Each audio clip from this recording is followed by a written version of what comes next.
Hey guys, so this week I've been playing a game called James Bond Bloodstone, which is a James Bond game based off of the James Bond franchise. And it's kind of a movie game, but you might be saying to yourself, hey Eric, there was no James Bond movie called Bloodstone. I know! It's an original story and original characters and all that stuff. It basically takes the sort of James Bond movie experience and tries to inject it into a video game, a sort of video game form of a James Bond movie, if you will.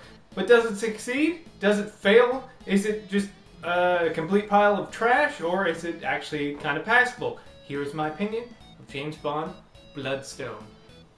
James Bond Bloodstone isn't exactly a movie game, but I would still kind of classify it as a movie game. Although it's not based on any actual James Bond movie, it feels very much like a James Bond movie game. It takes all of the characters and the style of a James Bond type movie and injects them into this video game, which is why I kind of classify it as a movie game. The story is pretty classic James Bond in the sort of Daniel Craig era of James Bond. Some crazy foreign billionaire who's also a terrorist got his hands on this research and he wants to turn like polio vaccines into like weapons or something. And of course James Bond is the only one good enough to stop him, so he has to single-handedly destroy this plot. Along the way, you're in all kinds of crazy locations. You're in Shanghai, you're in these docks, you're in anywhere you would imagine in a James Bond type movie. You're there. It does all the stuff that a James Bond movie is supposed to do. It's got all the characters from the movies and celebrity appearances as well. In terms of the gameplay, I wasn't really sure what to expect from it because it's been years since I played a James Bond game. The last one I can even remember playing is Goldeneye 64, so this kind of brought back some memories. Watch out behind you! No, Ricky, why?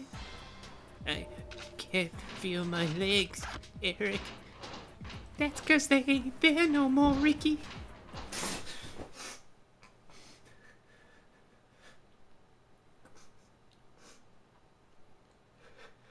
Gameplay-wise, it's a pretty standard third-person cover-based shooter. James Bond runs around, hides behind things, and then shoots dudes.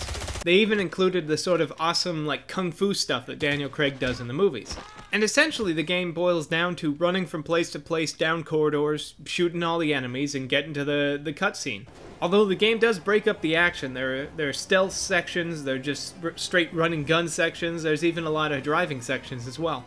Although the mechanics work just fine, it does feel kind of uninspired. The whole game feels like it's very inspired by, like, Uncharted 2. It has all the cover-based mechanics, it has cutscenes every couple of minutes, it changes up the location every now and again to crazy beautiful places. And certainly, if you're gonna rip off a game, Uncharted 2 is a great one to rip off. But playing through it just feels kind of, I don't know, blah. All the shooting and the driving works, but it's not all that difficult, it's pretty easy to get through, and the story is, I don't know, I really didn't even pay attention. My final verdict has to be that the game, although it's not great, it's alright. I mean, it's kind of bland and uninspired at parts, but it's James Bond. It has the whole James Bond experience. It encapsulates everything you would expect from James Bond.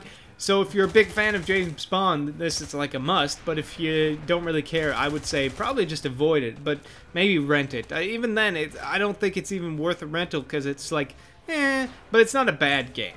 So there you have it. James Bond Bloodstone is mediocre at best. It's not terrible. It's not a terrible game. I want him to be like, this game sucks. But I was playing it, it controls fine. It's not like a lot of these sort of movie-based game kind of things where they half-ass it. I mean, it's kind of bland, very uninspired, but it works. I mean, you don't ever feel like, these controls are terrible, I can't do anything. Like, it works as a game. It feels like sort of a Uncharted 2 / Splinter Cell-esque kind of thing, only not as good as either one of them. It's alright. It's not terrible. I think you're better off renting it rather than buying it, but hey, if you're like some weird James Bond super freak, it's got everything you want. It's got characters and crazy cool locations and James Bond being a badass and Daniel Craig. So what's not to like?